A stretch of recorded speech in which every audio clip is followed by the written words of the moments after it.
Hello, welcome everyone. Here we are on July 7th, 2024, and we want to say a gracious hello. We are here today to talk about Unit 2, Lesson 6 of part of the home study course by Walter and Lao Russell. We have our panel, which you all are coming to know and love. We have Jackie and Jim Porter. We have Bonzel and Ken Pearson. So we have everybody here today, and we are thrilled to have you all. So as we get ready to all come together here for this time, we're just going to start off with a little bit of ocean sound here. Let's see if we can have that play for just a moment. And I chose this sound because there's a reason that the ocean is appealing to all of us. It is the heartbeat of the universe, reminding us that everything we need to know is right there in nature. This ties in beautifully into the lesson here for this evening. So if you'll just take a moment and simply release anything from your day.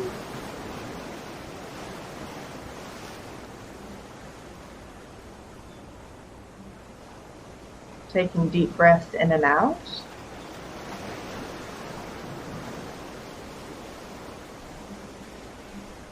Knowing that this divine creator is unfolding in every moment.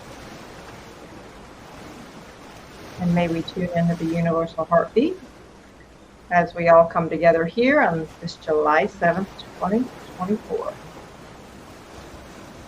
Give it another 30 seconds to relax.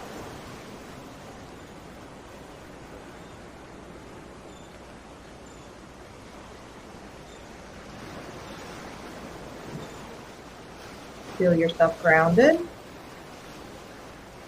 in your body,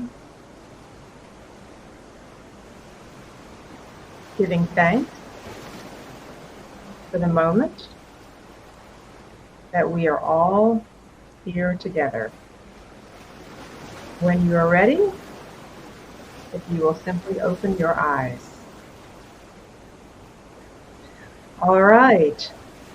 So I want to remind anyone who wants to know what the path is ahead. We are doing this as the home study course written by Walter and Lao Russell. Take a look at the schedule for July.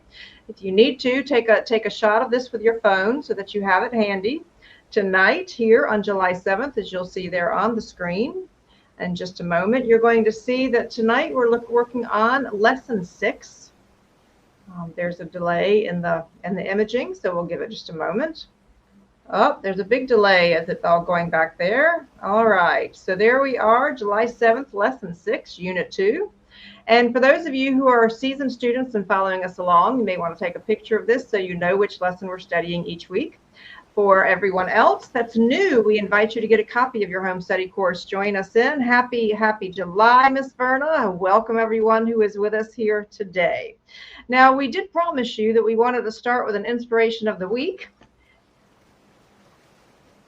And I'm going to ask the panel if they'll just respond to the issues there in the private chat box. The inspiration of the week is this idea of we wanted to bring back up a picture of Walter and Lao Russell. This is one of the favorite pictures, and I'm going to ask John if he would just comment on this, please. Where was this picture taken? Well, that was the 200-foot pergola back on the third terrace of Swannanoa Palace. Okay, so if we would. So late May, early June, when the roses were in full bloom. That is gorgeous. I want to just show you the picture of the palace right quick. So, and then we'll flip back and forth. So this is the palace of where Jim and John worked with Lao Russell. She's pictured there on the stairs. And so I just wanted to ask Jim and John, if you would comment on that picture with the roses, because that's one of my favorite pictures. It's so powerful and really such a testament to the beauty they were trying to bring to the world. Jim, John? All right, Jim, you're on mute. Thank you. Sorry, the roses, as you see them in that picture, were not fully present when John and I were there in the early 70s. That picture was taken when Doctor was still alive, probably in the late 40s to early 50s, would be my guess. and it was in much better condition then. By the time we came along there, a lot of things had deteriorated back there. Still beautiful, but it didn't look like that. So I can't give a clear. I can't honestly say I witnessed that. I did not. Well, that's the beauty of photographs of being a timeless moment here. John, what do you want to say about that? Because even though it wasn't quite to that when you were there, you were present when they kept talking about working to bring beauty to the world. That was the inspiration behind Swannanoa, which is located in the Shenandoah Mountains of Virginia. To me, I'll just put a personal note on that picture there.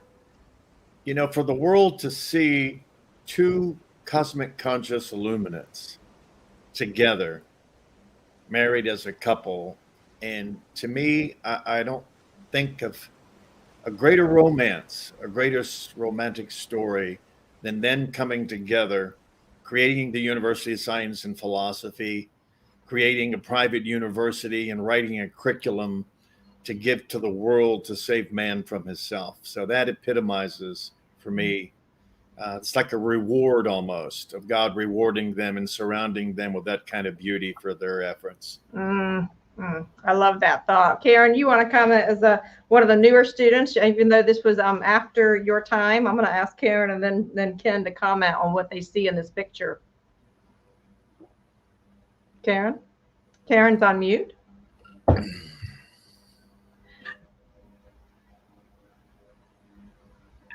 John, if I remember when I interviewed you, when they found Swannanoa, it wasn't always in perfect shape. Am I correct? And That's I think correct. they worked it together.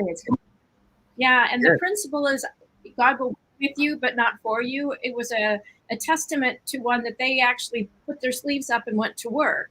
This was not something that was just grace to them. It's something that they literally, heart and soul, worked together to make their place inside and out beautiful.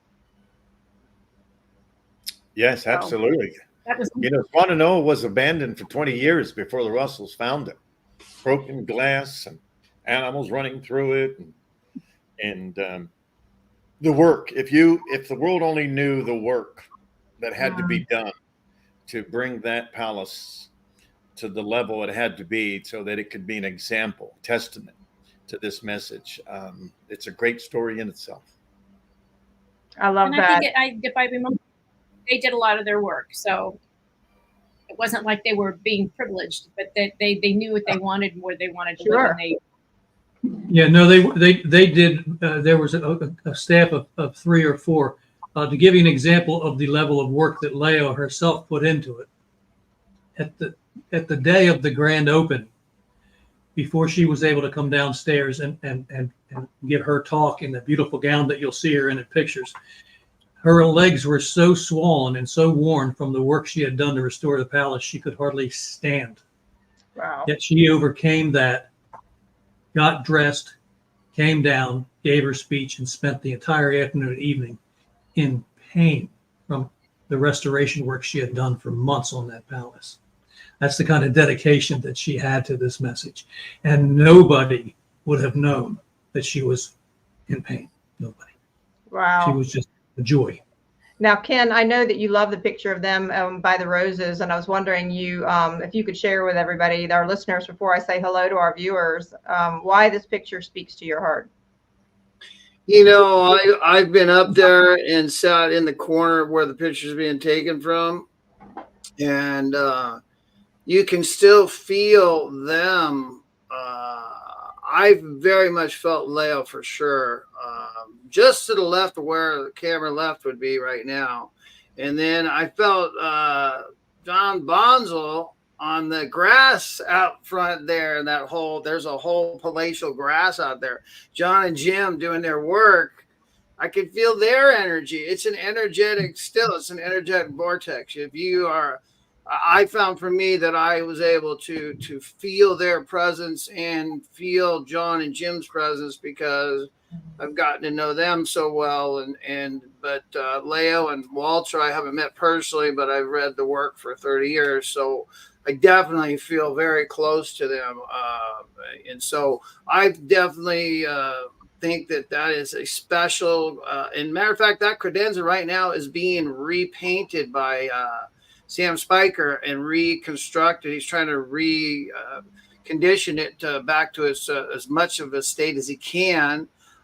So a lot of work's going into it again, one more time, and it's still alive, is what I would say. It's just like, I think that's that eternal, when love is eternal, and the love that's been put into that palace and those grounds is still there.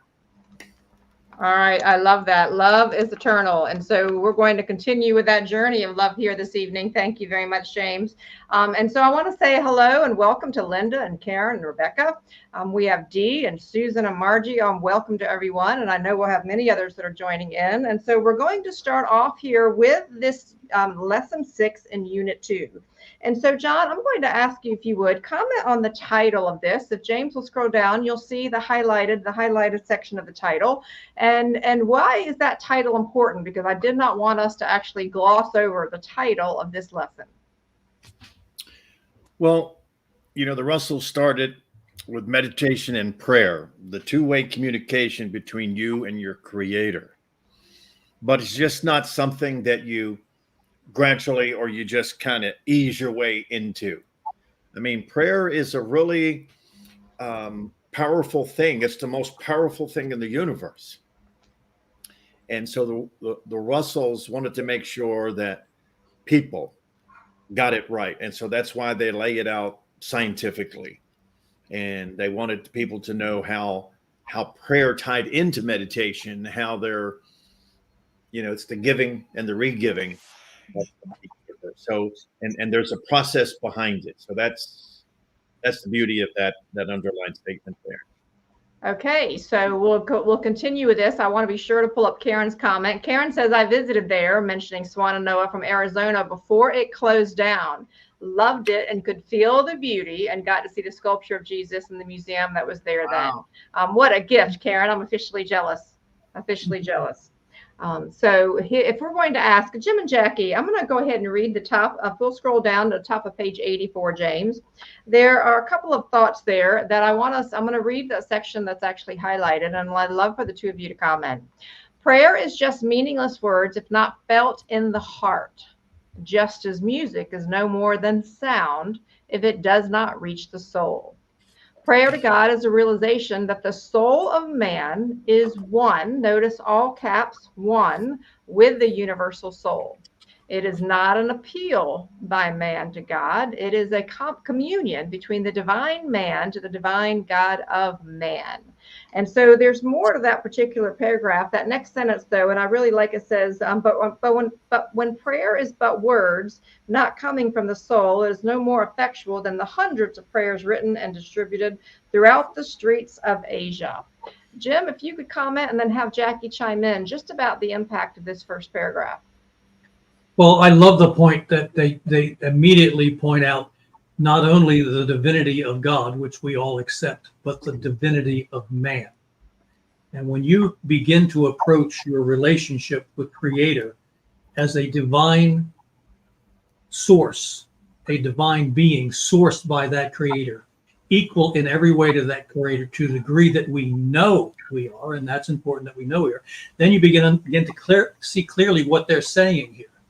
When you speak to God, most people do exactly what I said. They subjugate themselves. They go to their knees. They close their eyes. They beg for forgiveness. They tell God that they're a wretch and all these other things. And that's not prayer. That's complaining. That's belittling oneself. Prayer is when you go to God in meditation and deep thought with love in your heart, asking God to empower you through prayer to manifest on earth those things that will serve you and your fellow man. It's the epitome of love. It's creating God on earth. And that's a major difference than many of the world religions practice. And I'm not condemning the world religions. It's just they tend to pray to a God outside of themselves, even though every one of them talks about the God within.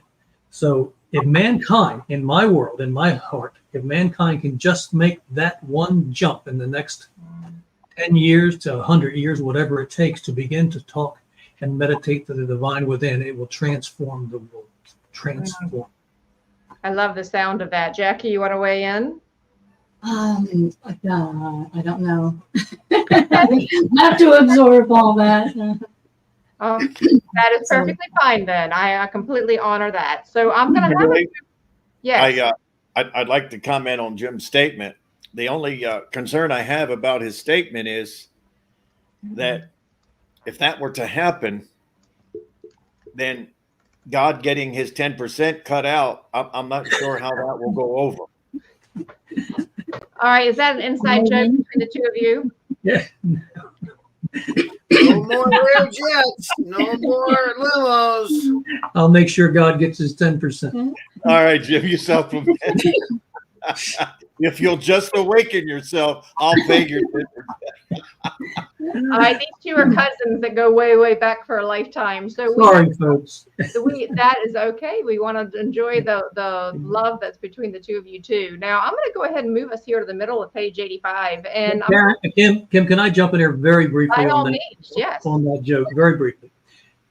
In my studies and throughout my life, the 10% is referring basically to the 10% of brain that man currently uses.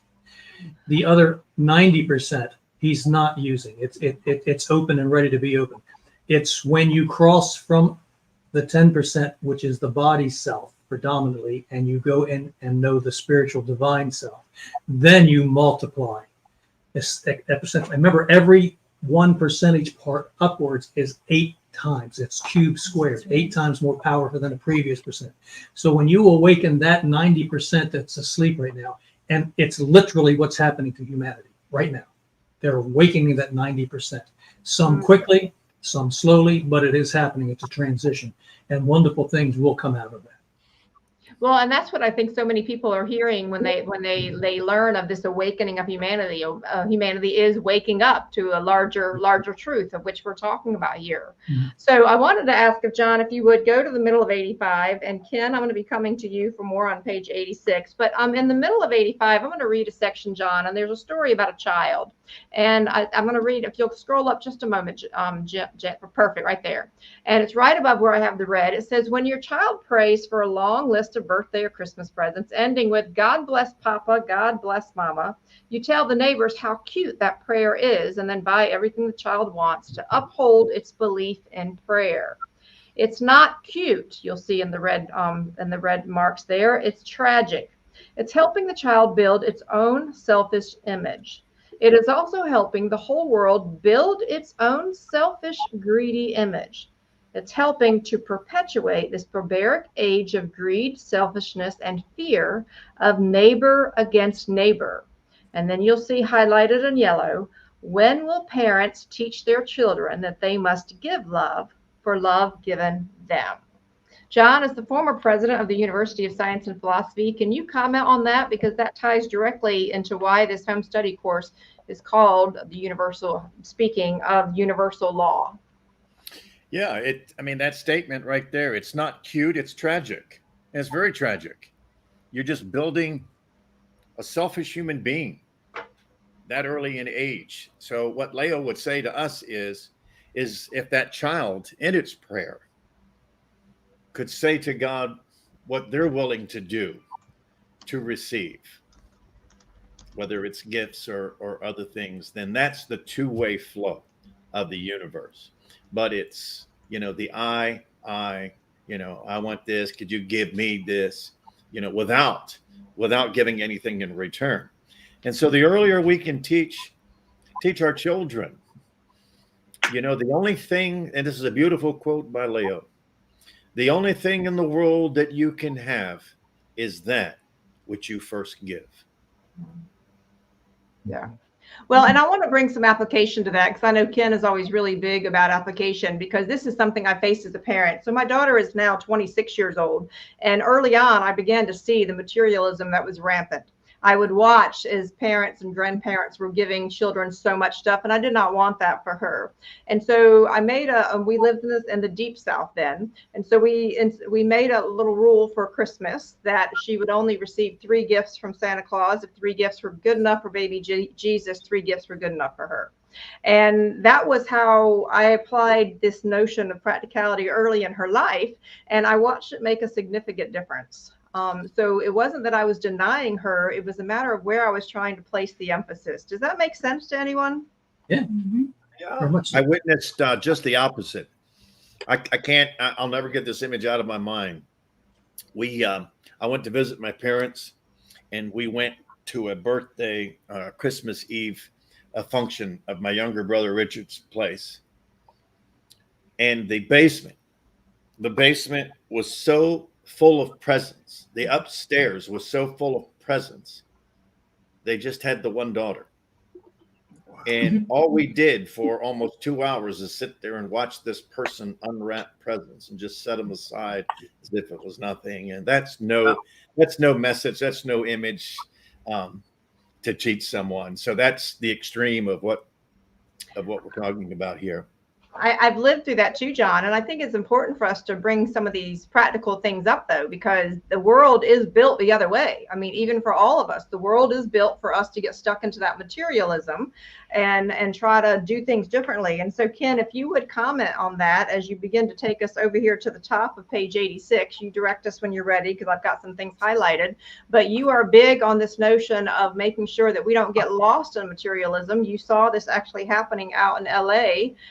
So before we go to page 86, that's where we're going. You saw the importance of having people shift away from that whole materialism.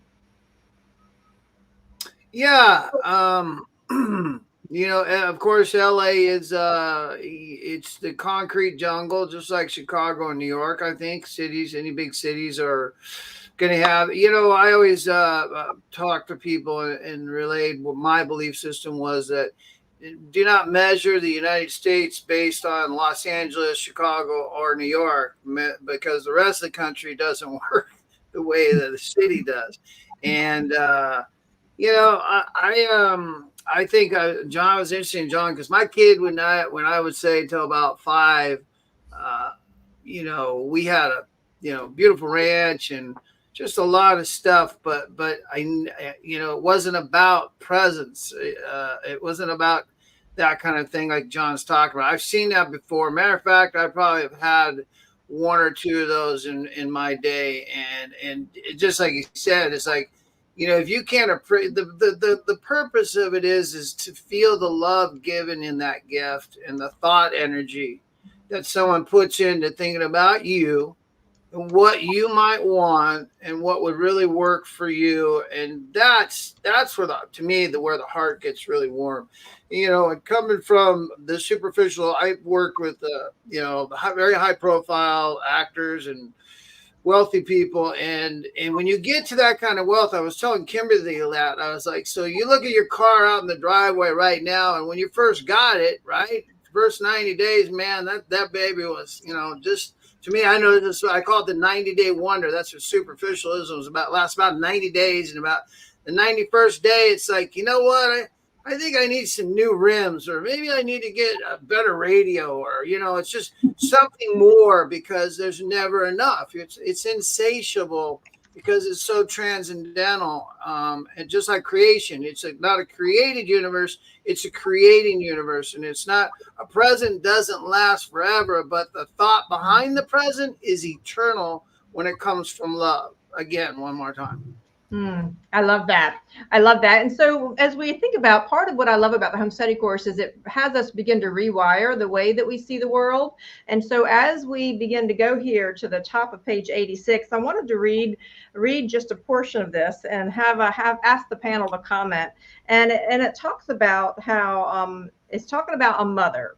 And I'm going to go on to I have it starred where it says, all the sons of all mothers of the earth and to all things of God's creating. Her devout prayer can alone be answered in that way. But I want to go on to talking about having a mother pray for her son. When she prays devoutly, no matter how deep her sincerity in asking love from her mother's heart, then turns angrily and impatiently upon her friend or neighbor, or a servant in her house, this is from a way before, she herself voids her own prayer as though it had never been uttered.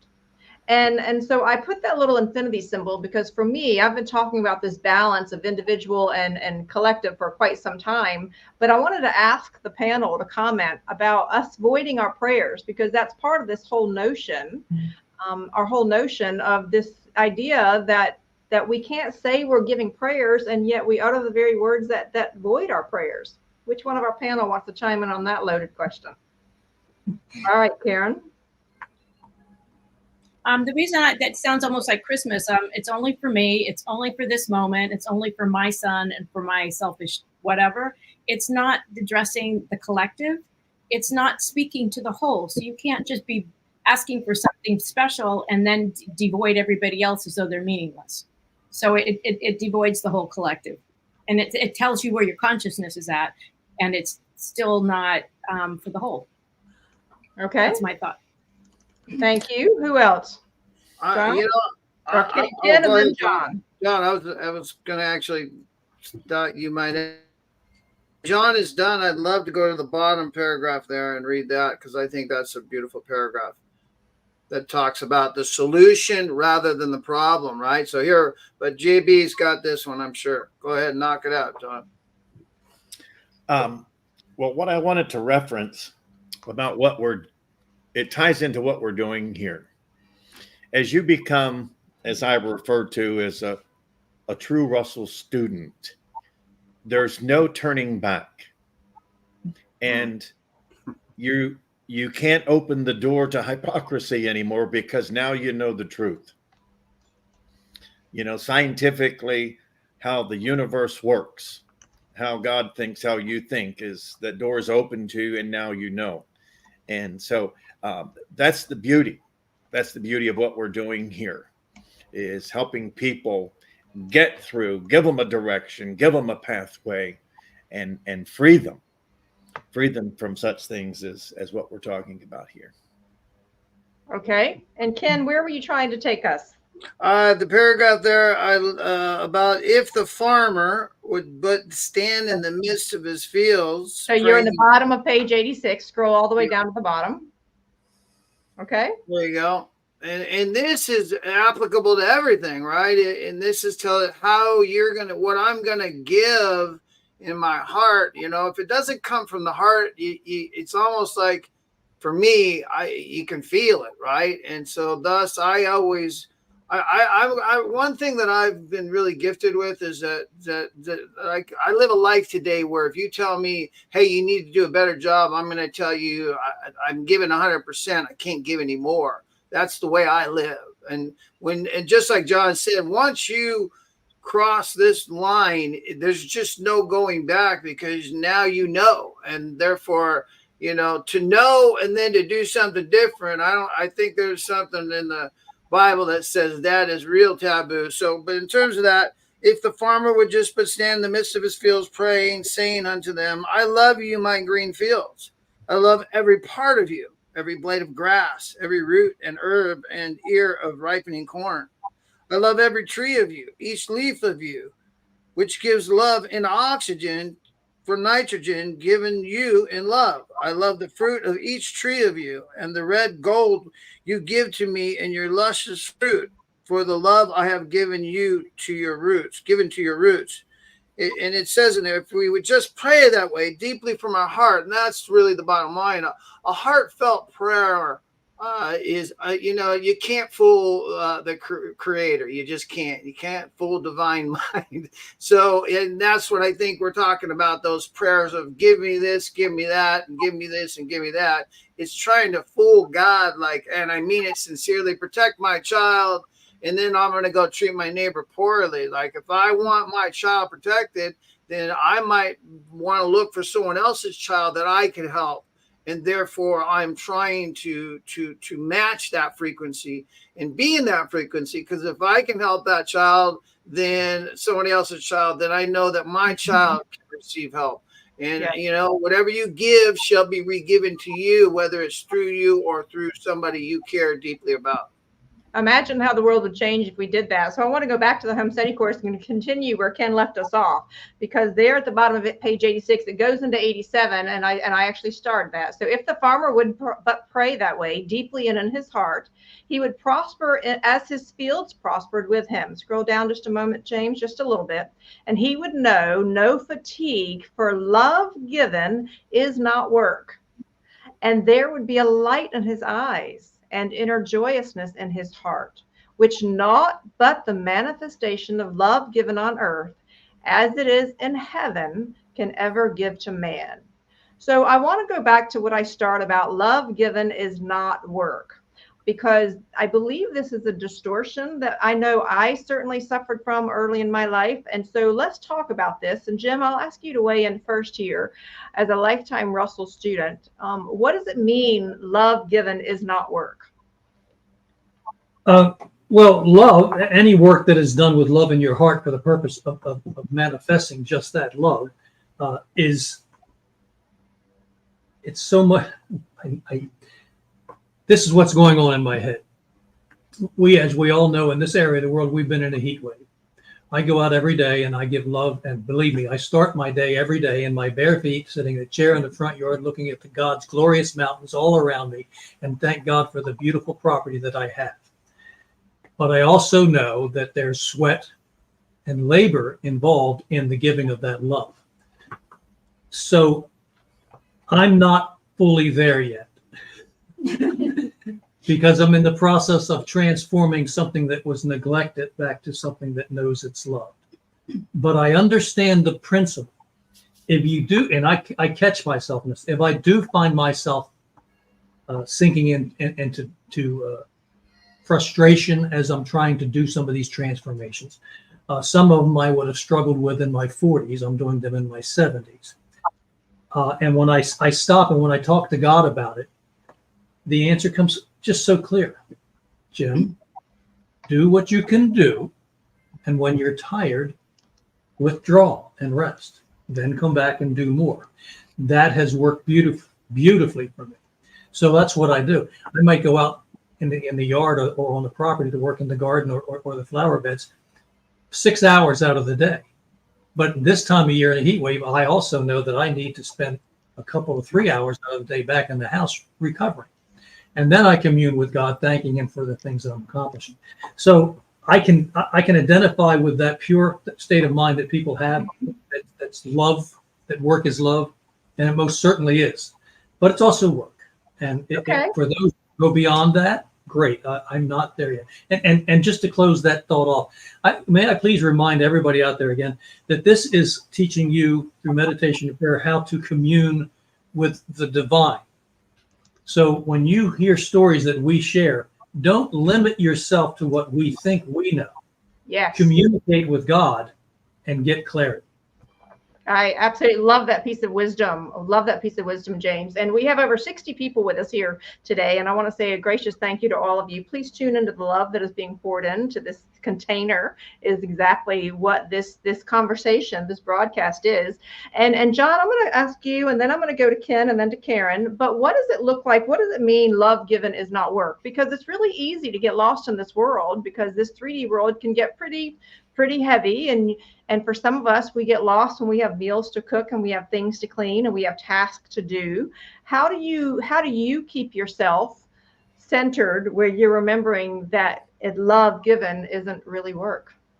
Just one thing, and I'll shut up, John, I promise. John is a master, an absolute master of giving love in everything he does. He's a joy to watch. Well, thank you, James. I was going to ask Jim to express the story of when he and I were working on in-ground swimming pools together. And I think that one story that he's going to tell you will demonstrate this, so that everyone can understand. All right, this I'll keep this brief. We both built pools together back in the 80s, early 80s.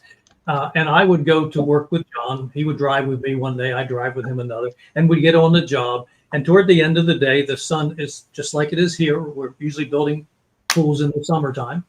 And the sun is overhead, and it's in the south, and it's hot, and it's humid. And he had this ability. He just loves work. He just loves it. It's the doing of things just beams out of him. So I would come up to the edge of the pool, look down in the bottom of this pool that's freshly lined, or not lined yet. I'm sorry, the liner hasn't been dropped into yet. And he would be down in the bottom of the pool, smoothing sand with a trowel that you had to pack on the walls and cut so that there'd be nice edges increased. In that heat, in the middle of the day at the bottom of a pool with sand reflecting all that heat back on him, and he would be humming and carrying on and just enjoy. And I would look down there and I'd say, God, that's the last place on the planet I want to be. How's he do that? That's what I mean by he has mastered the ability to put love in his work, far beyond anything I've ever done. Thank All you, right, Jen. there's so many stories that we could continue with that, John, and I know that was certainly one of the things that inspired me when I first met you as president of the University of Science and Philosophy. So we have much more to continue. Let me just remind everyone who's with us. We have many folks that are with us from Twitter, from Facebook, from YouTube, and even from TikTok. We're getting ready to take our first break. So here's how this conversation goes. It's a 90-minute conversation. It's from 7 to 8:30 Eastern Standard Time. What we do is we take approximately a 3-minute break at each half hour. And so what we'll do in just a moment is we'll have a quote come up, and then we'll play some music. And if you want to take a stretch break, a bio break, or maybe just go out and say a thank you to some things that maybe you've passed and haven't said gratitude for here today, it might be a good time. It could be that you simply want moments of solitude to ground yourself where we're going. When we return, we'll continue to do another 30 minutes into this particular unit. We have a number of pages to cover here today, and then we'll have another break. And then at the top of that 90 minutes, we have a gift. We have Karen Elkins, the editor of Science to Sage, who has created a visual journey of this particular lesson, of lesson 5 and 6 from unit 2, which we will share and have everybody enjoy that. And then we have a Q&A at the end of our time together. And so be thinking about any questions that you have. And what's beautiful is that we have so many people online here at this moment that I'd like you to invite in the power of all of these people, all of the love that is here gathered. So before we take our first break, I do want to just remind you of an upcoming event that is sponsoring, that is actually featuring one of our panelists here. So Ken Pearson will be speaking on July 20th. We'll end up putting a link there in the chat box. And I just wanted to let you know that this will be available by Zoom. And Ken, if you'll just take a quick 30 seconds or so, you're speaking around using this message even in the world of addictionism. Oh yeah. Balance is the key, and therefore it remains that for every one of us. Law doesn't change whether you're an addict, alcoholic, or you got issues, don't got issues. It's imbalance that needs to be restored if there's something tilting in your life, and the avoidance principle, which we talk about a lot, is finding that imbalance and filling that void with whatever it is that's imbalancing it. Because it's either, if it's a mentally, I'm just not thinking right, I'm in anguish, I'm in anxiety, I'm stressed about everything. Well, that's a mental imbalance and it needs a mental avoidance. If I'm physically not doing well and I keep working on something that's hurting me and I keep hurting it, well, I need to take a physical action to restore balance, because balance is a normalcy that we all don't realize. When you feel normal and balanced, yes, the body has no needs. Yes. So balance is normalcy, and I love that. And that's actually coming up with this particular lesson. So we'll put the link there. But for right now, it is our first 3-minute break. 3 minutes goes by really, really quickly. Enjoy the music. Enjoy the quote that will be on the screen. And we will see you all in 3.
right, we have 30 seconds left.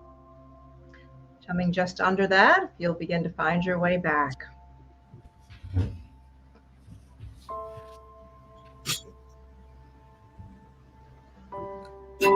All right. So for everyone, we know those 3 minutes go quickly. We hope that gave you a moment to be able just to recalibrate yourself. Remember that you've got almost 200 years of Russell students and Russell wisdom here on the screen, and we came together for this particular initiative to help bring on new students, serve seasoned students, but focus on the book, The Man Who Tapped the Secrets of the Universe, and to focus on the home study course. So that is where we're at. And so for our panel, I'm going to refer back to the middle of page 87, and then I'm going to ask Ken if he'll comment on the top of page 88. But in the middle of 87, I want to just scroll down there, and it talked about, again, teach us how to pray. And I'm going to go down to where I want to mention that area that's highlighted in blue. It talks about he who knows of the light. Notice how light is capitalized. Really important when you're reading the home study course to notice the words that are capitalized. The of love in him does not beseech the Father, Mother of the universe. For his next breath, nor for his next heartbeat, for he fully knows that his heartbeat is one with the universal pulse. John, would you simply just comment on that? I was so profoundly touched. I've said this before, when the Russells would refer to Father, Mother of the universe, but I really love that whole thought of the universal pulse. Well, this is a key point here, because there is only the 1-2 pulse beat of the universe. So whether it's your lungs with your breathing, whether it's your heart, okay, or whether it's basically the steps of creation, the compression and expansion. And that's what's the beauty of these teachings, is that they are so simple. And I'll repeat what I said before, that the Russell said that if you can read and count to 9, you can master the secrets of the universe. So, and as these lessons progress, people are going to be challenged a little bit, but I would ask them to fall back on that 1-2 universal heartbeat, because beyond that, nothing goes. There's only multiplicity of that 1-2 pulse beat. And I'll leave it right there. All right. I was actually placing in the chat box right now that's actually why I opted to use the ocean sounds for this, because part of the profound wisdom, I believe, of all of these teachings is that everything we need to know is right there in nature.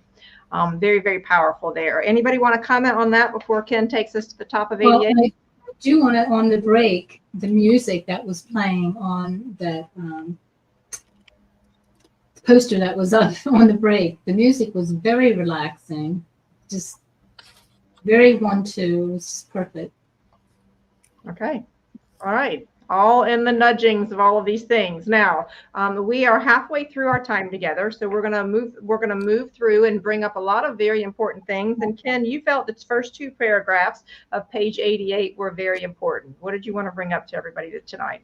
You know, and I actually, can we go back to that one card, James, that we just had up? Again, teach us how to pray, and that paragraph just below that. I just wanted to point one thing out, which is every life should be a continuous mind communion with God. That is what this home study course is all about.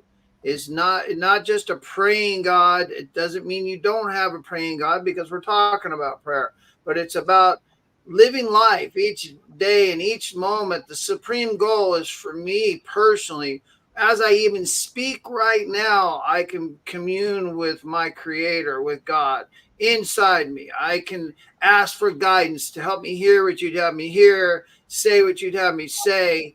And this is something I described before, that, you know, when I am in that state, and I continue in that state, I give it to people. I'm kind. I'm the, you know, my friend Jim Brown used to call, oh, here comes Casey, rah, rah, rah, man. Everybody loves Casey. He's got all that energy. And I, you know, as he's trying to bag on me, and it was the greatest compliment I could receive, right? Because what he's saying is that God's always radiating, and that's what kindness is about. Why it's so important to smile. Why it's like, if someone's down, I'm not going to be a codependent and try and take over and uplift them, but I'm going to have empathy. And empathy is such a great word as opposed to sympathy, meaning I'm going to recognize that they're struggling, but I'm not going to feel like I can fix it. But I am going to maybe relate to them something that helped me to feel better about life. And like I said one time before, and I'll say it again, there was a time when I looked in the mirror and I couldn't look myself in the mirror because I didn't like what I saw. And it wasn't until I started this communion with God on a continual basis. And to me, my first mentor taught me, he was a mechanic and he would look at his clock every 10 minutes. So he'd always check in if he wasn't talking to God that 10-minute mark when he had the note for time for billing, right?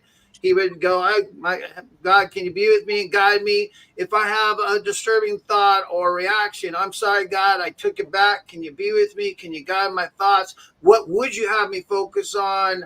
I'm stressing about this situation. What are the assets? Can you help me to get out of the problem? This kind of constant communion and seeking that tapping into is what this is all about to me.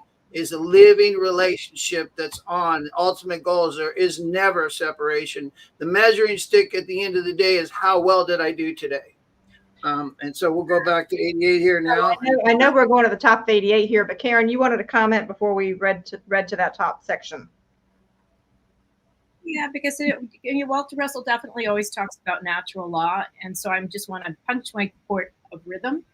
These are sine waves. This is the way the pulse of the universe breathes. When you see, the nebula, they explode, it breathes in. And so everybody part of that, the ocean comes in waves, the currents that actually in your sky goes in waves. Your whole pulse is about the wave. And so by being one with it is actually feeling it and knowing it within you. And he speaks to that. And so it's embodied in you. It is you. It is, you are one with it. I just wanted to punctuate that point.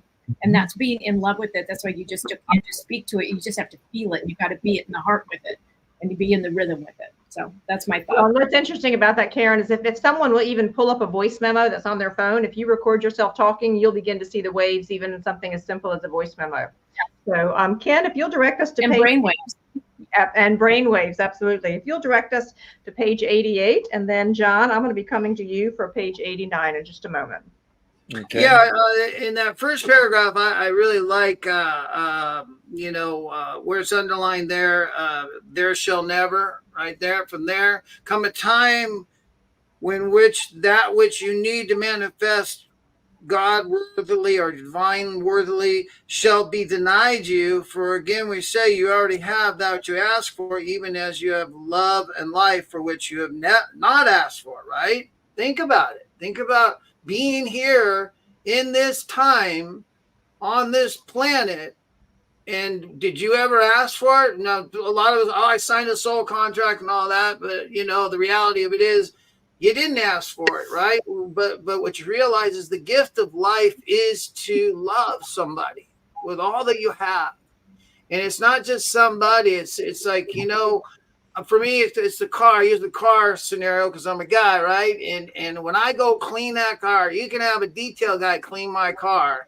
But when I wash and wax it and I walk away and I see that baby polished and shining, it's love re-given is how good it feels. And man, here's this car. It was dusty and dirty, and I get in and I drive it, and somehow after washing and waxing it and cleaning it all up and doing those windows, you can see through everything and everything looks good. Where it's like a new car. All of a sudden, I feel like my car's running better, and it's running. It is because I'm putting love into it, and it's giving me back love, which is that feeling I have driving a clean car. Right? That's love re-given.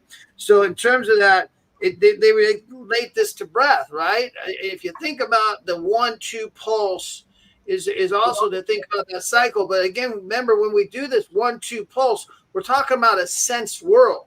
The 1-2 pulse is the division of the one, which is God united, right? God's united and divides God's self to create the art of the world. To me, I'll never forget, I think it was, I can almost remember the year, 2012, I'm pretty sure.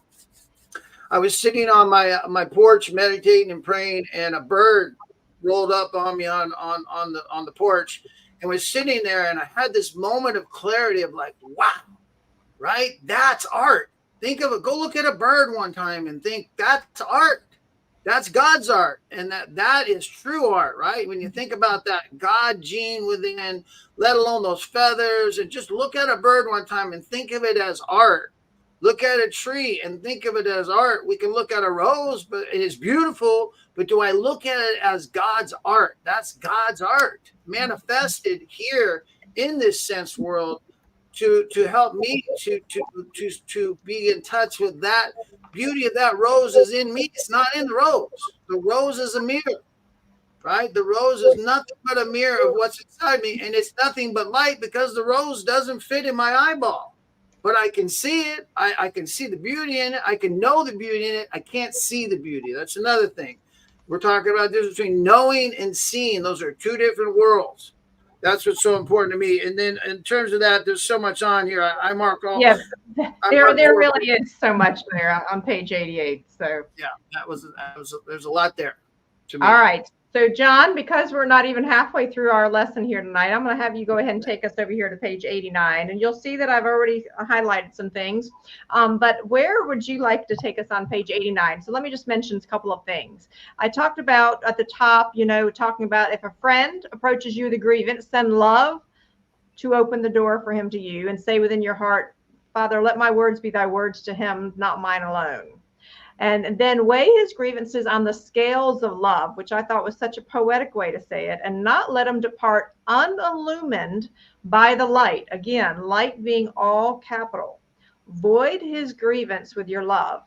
In so doing, a great happiness will descend upon you. I think that's just a beautiful statement. I think it's self-explanatory, but I'll expand on it if you would like. Because, look, this might sound harsh to some people, but God is an emotionless essence. Man is the only one that has emotions, hormones that drive us to certain directions and so on. So if someone is grieving, it's because they feel loss. They've lost something dear. And for you to be able to neutralize and take away that grievance by telling someone that you understand, that you love them, then that can balance that grievance and then allow them to maybe move forward and reflect on some wonderful memories and that type of thing and let it go and move forward. That's how I would surmise that statement. Okay, beautifully said. And I want to continue as we go down on page 89, because there were a couple of other really important things. Now, please know for everyone who's listening, please feel free to add your comments in the comment section. There is no way that we're able to go through everything on each unit, but we do spend time ahead thinking through things. And if we scroll down to the middle of page 89 here, it talks about this notion that rejoice.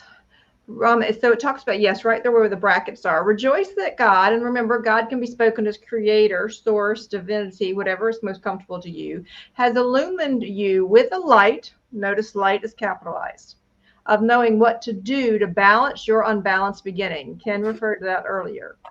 In your rejoicing is your power to take the first step of that far journey, which will be followed by another.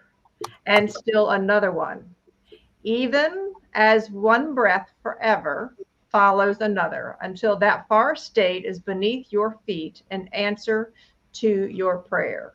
And so Ken wants to bring us back to the bottom of page 88, and then I'm going to ask him okay, so as you're talking, if you can comment on this notion of the balance your unbalanced beginnings, and then take us to the bottom of page 89, Ken. Yeah, balance your unbalanced beginnings means that if I go into a project, whether it's sweeping the floor or creating a script that I'm looking forward to maybe producing and trying to get produced as a movie, which is a big endeavor.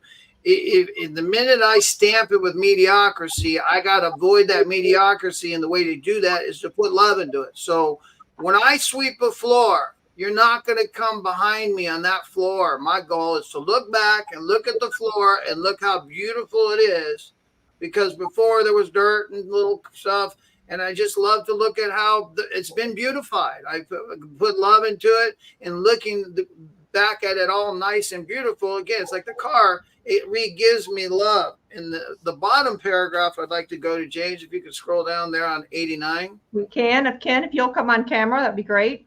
Oh, sorry, guys. I didn't see that. I was plugging. I got plugs all over the place. Okay. Anyway, I was talking into the camera, if anyone was wondering, just in case you were wondering. I was actually sitting here talking to a blank camera. I didn't know you couldn't see me. So anyway, this here, to me, in this paragraph, tells each and every one of us there is nothing, no limit to what you can do, right? You want, but you got to start your dream made to create a symphony. And this is a beautiful sentence. He who would become a music master and grieves because he has not the means to meet the years ahead to so become already has the means to play the first note, right? Start with one note. I want a symphony, but it must start with the first note. And if that note is not struck with love, then the second note won't come to me. If it's struck with mediocrity, I'll feel like, I wonder what the second note should be. And that might take 2 weeks to come up with that. But when it's done with love, it's almost like a domino effect. When I strike that first note, the other notes come with that. And I can tell you from my own experience in life that I never played the piano. I never played music. But I love to listen to it, especially the Moonlight Sonata and that stuff, which I've actually been introduced because of this message to that type of 1-2 pulse music that John was talking about, which is classical, is that 1-2 pulse. If you think about Rockabye Baby, why does it put a baby to sleep? Is because it's the 1-2 pulse of the universe. Rockabye baby on the treetop, when the wind blows, the cradle will rock. Right? That's 1-2, 1-2, 1-2. It's not jazz like 1, 2, 3, 1, 2, 3, 4, 1, 2, 3, 5, 6, or anything like that. So we all have that ability to hit that first note. So therefore, we say, he who takes his first gift from God and re-gives it to him, right? Hit that first note with love. The gift to be trickling to stream, a running brook, a mighty cataract, or of power ever ready to be given in the measure of man's ability to re-give equally. See, I can't.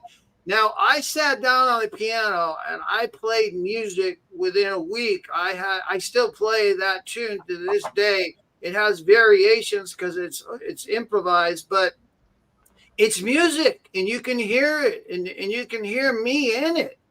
And it's a piece that I've never heard. It comes from my heart. It comes from within me, but it's come from the love of the masters before me, and putting love, listening with love, like just like, when you listen to a classical piece, sometimes think of what was that composer hearing when they heard that piece, or any music that you love. Just think of that song and just stop for a second. That's almost a meditative way to go into it. It's like, what was they were hearing when they first heard that piece?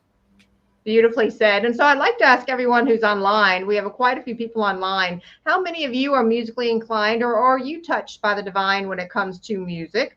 We'd love to have you comment there in the chat box, because this is your time, your evening, your time together here. And I'm going to go ahead and take us over here to page 90. I'd like to try to get through 2 more pages before we take our next break. And I'm going to scroll down, have James scroll down. You'll see where I tried to put in that, you'll see where it says the Divine Iliad. That's just letting you all know that section that's underlined came from a book called the Divine Iliad. But if we'll scroll down to the bottom where it says misconception of prayer, and I want to read a section. I'm going to ask Jim and then Jackie to comment. And so realize, therefore, that prayer is not for the purpose of asking for something you wish to have. It is for the purpose of realizing that you already have what you have asked for. All power exists in the universe and is yours when you do your part in bringing it to you. Jim, what's something that we want folks to remember as they're seeking, as they're absorbing that wisdom? It's a big step to go from a childlike attitude and ask God for things to an adult understanding of that divine and you are one. but we're all capable of it. We all be so. For me, sometimes I just don't have the words.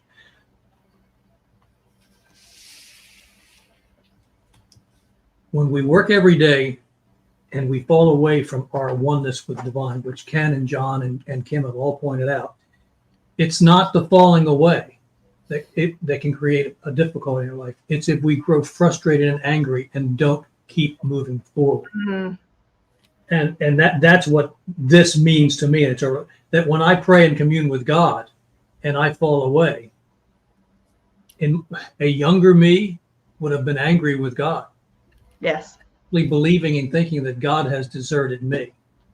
It took decades before I realized and understood that no, I took my attention off my inner divine, my God source, and I stumbled as a result of it. And so it's just making that switch in your mind and doing it every day. Real briefly, this morning I'm sitting in our TV room with Jackie, and we talk and read and watch little excerpts on YouTube and share our thoughts on it. Most mornings, have our coffee.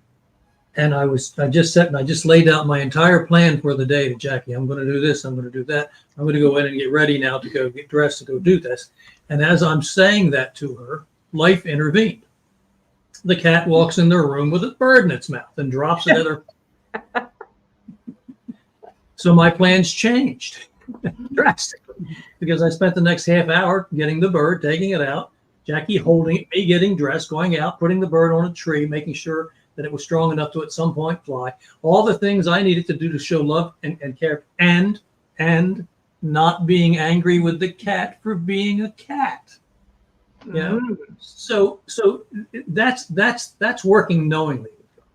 That's understanding that things will come out of left field and change your day. But when you know your oneness with Creator, it will all work out if you hold that. Just hold it in your heart and being, and it is the most powerful thing in the universe.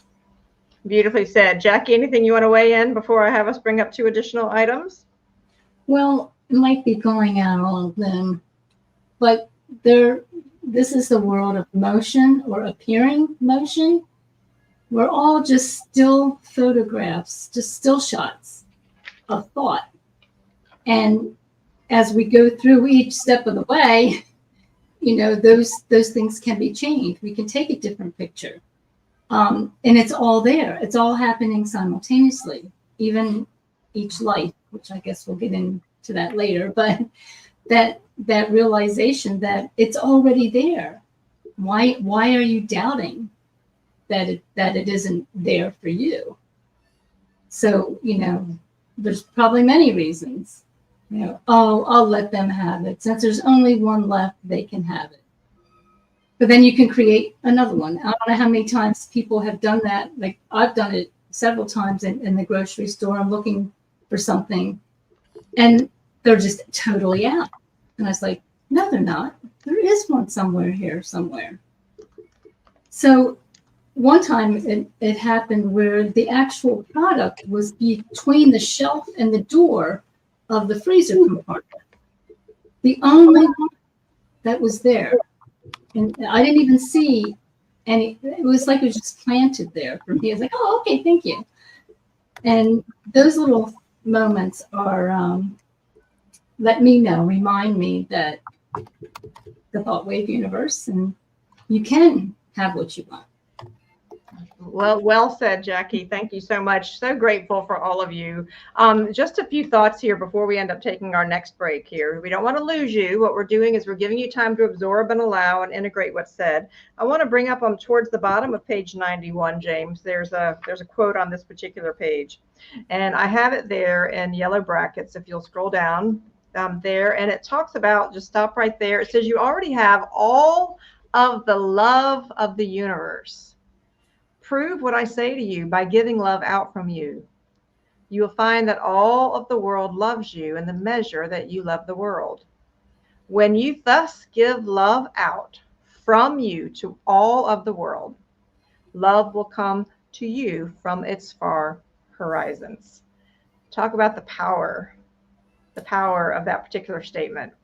And then I wanted to take us over here to the top of page 92 before we go over to our next break. And I'd like you to really tune in to the poetry of what is said, because that is one thing that really touched my heart with the Russell work. And it's talking about and you can stay right there, but it says, and he would feel the ecstasy of all the world at prayer with the God of nature. Notice that nature is capitalized. Should go out into nature's great cathedral of forest pines and oaks, enjoying in that mighty prayer of running streams and babbling brooks, and the singing of the birds, the buzzing of the bees, the droning of countless insects and hidden things that chirp and trill and sing hosannas to God in his high heavens, to gladden our hearts as we walk and talk with God. And then it goes on to the next paragraph to mention the Book of Early Whisperings, which when a student reached out to us at the University of Science and Philosophy and actually asked if they could do a video of it, I actually typed the entire book. And so that's another book that we would recommend, just about the power of nature. Any final comment before we take our next break by anyone who has a burning thought here on the panel? Okay, so let's pull up our next quote. And for anyone who's we're taking a quick 3-minute break. May you enjoy this music, take a bio break, stretch, absorb, even reflect in solitude and meditation if you'd like. We'll see you in 3 minutes.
All right, beautiful ones.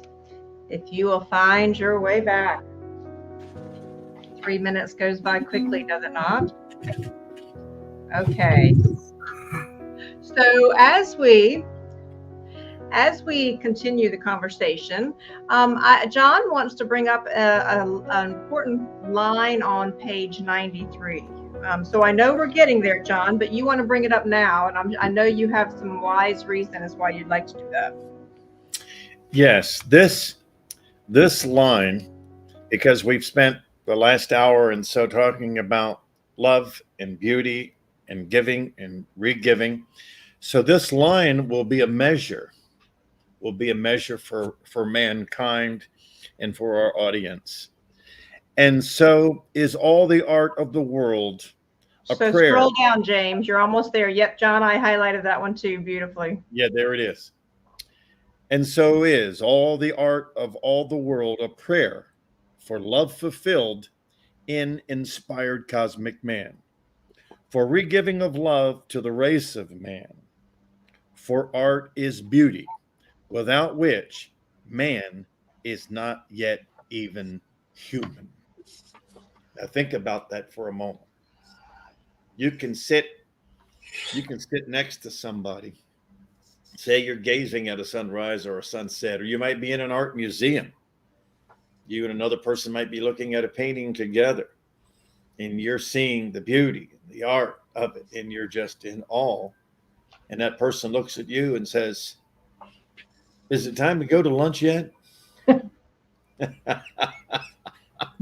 just trying to say that if you cannot see beauty in the world and in things, then you got to do a little checkup from the neck up. Check up from the neck up. All right, so that is a t-shirt phrase right there, John. Thank you. Check up from the neck up about where you're at. So just a couple of comments I wanted to bring up from the chat box, because some people are writing some beautiful things. So Deborah D. Tonkin, she talks about how music is in the background of my creative work. It gets me out of my intellect. Love that. And then Kathy, her comment was quite profound. Appreciate that so much, Kathy. You were talking about all the powers in the universe are yours to have. Use them, emanate them, for they are already within you. Most feel falsely separated, which is impossible, as you cannot be separated. Right along the line there. Karen, you mentioned how color and sound have not been my go-to until recently. That's certainly showing quite a bit of wisdom as it's unfolding. And then Dana actually said, brilliantly put truth, Jackie. We are all just still photographs or still shots of thought. So very, very powerful there. And Karen, once again at the end, said, so the electric and magnetic in nature seems like it is the giving and re-giving of love. Okay, before we continue, that is a loaded comment. Who wants to chime in from the panel? That's a JB one there. Well, Karen is right. And then when people can start associating which is electric and which is magnetic and which color is which, and then it'll all start to come together. So that's beautifully said. Because without that giving and re-giving, there is nothing. There is nothing. So beautifully said, Karen. Thank you.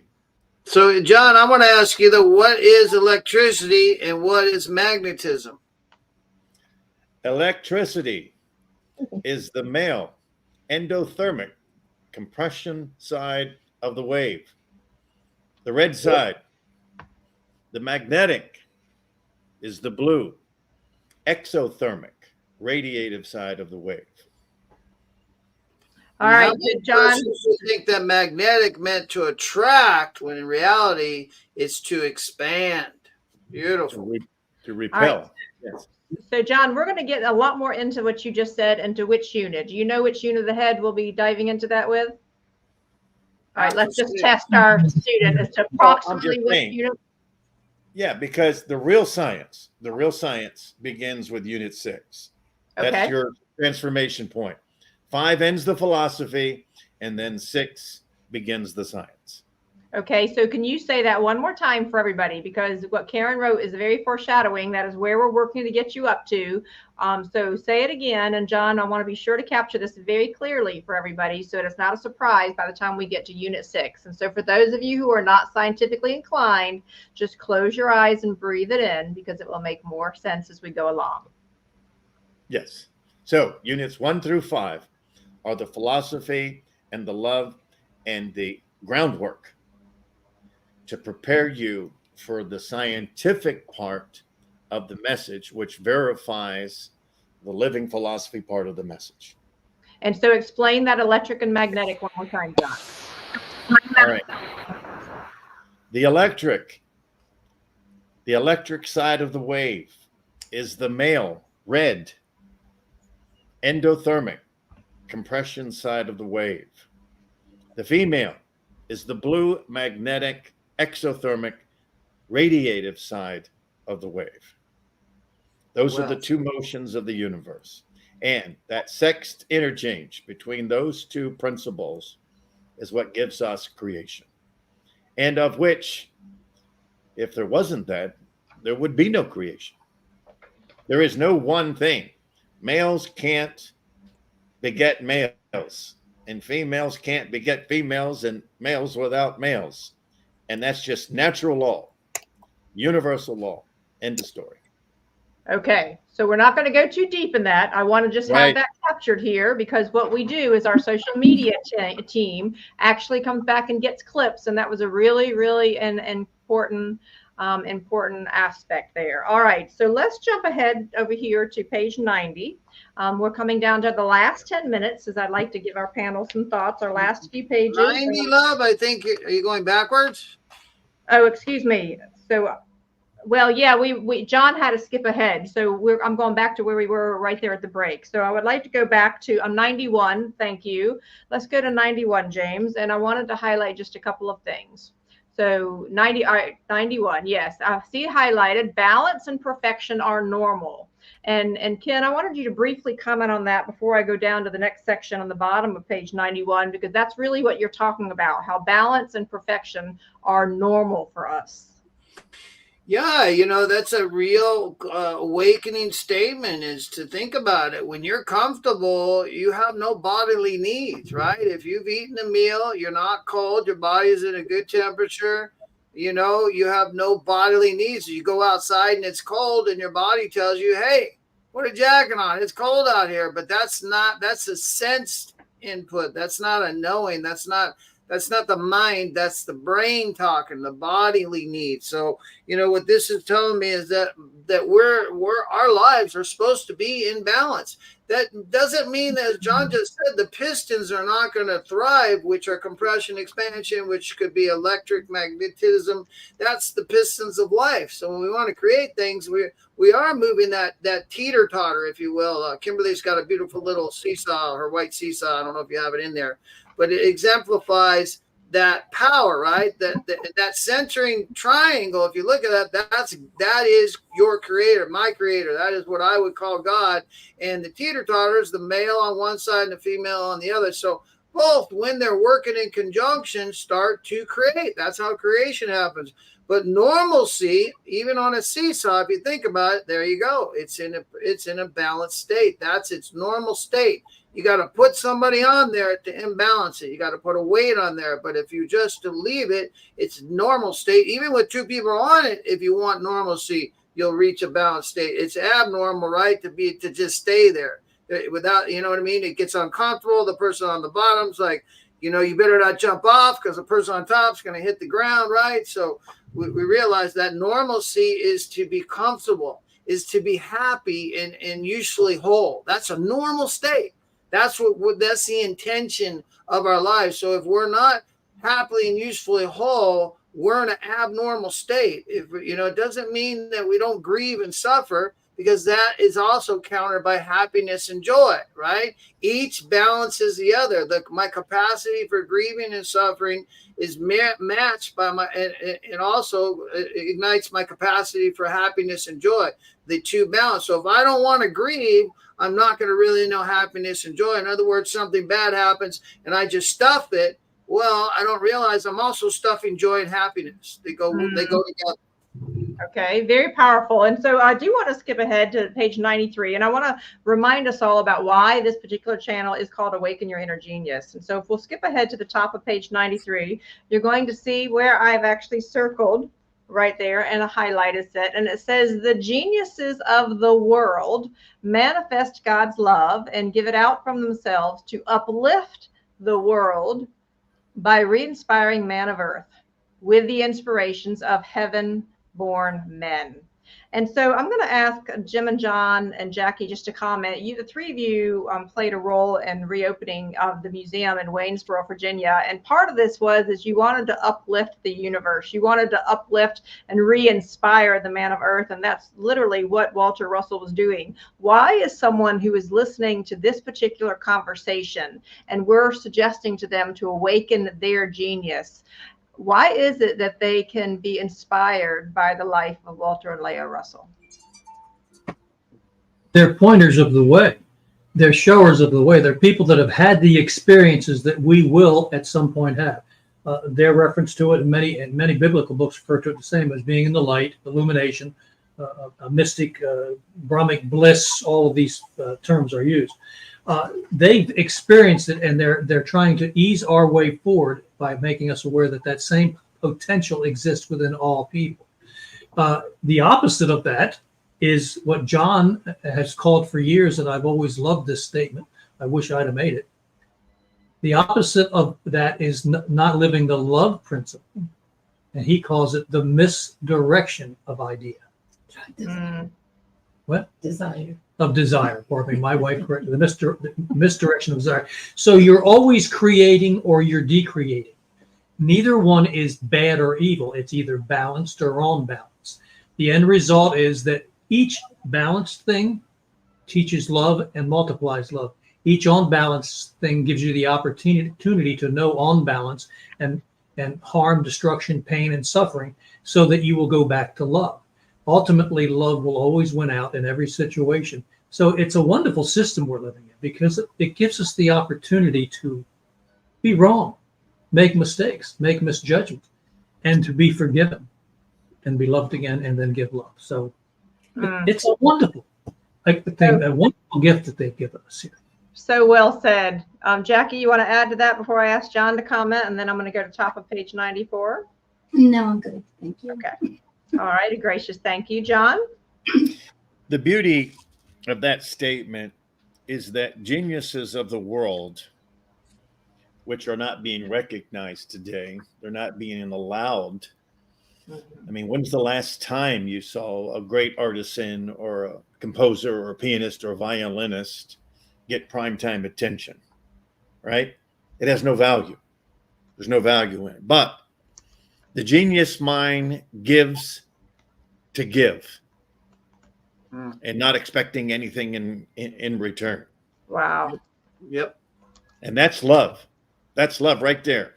To give, not expecting anything in return for the betterment of humanity. Can I just say one thing on that? On 93 there, not on that, what John was saying, but the 1, 2, 3, 4, 5th paragraph there, the workmen there. Can we go down to there? So this is to everybody, right? We keep hearing the word genius and mystics and illuminates. This means that doesn't mean that you have to be a famous painter or musician or do something of the 5 art. There is art in everything, and this paragraph to me illustrates that.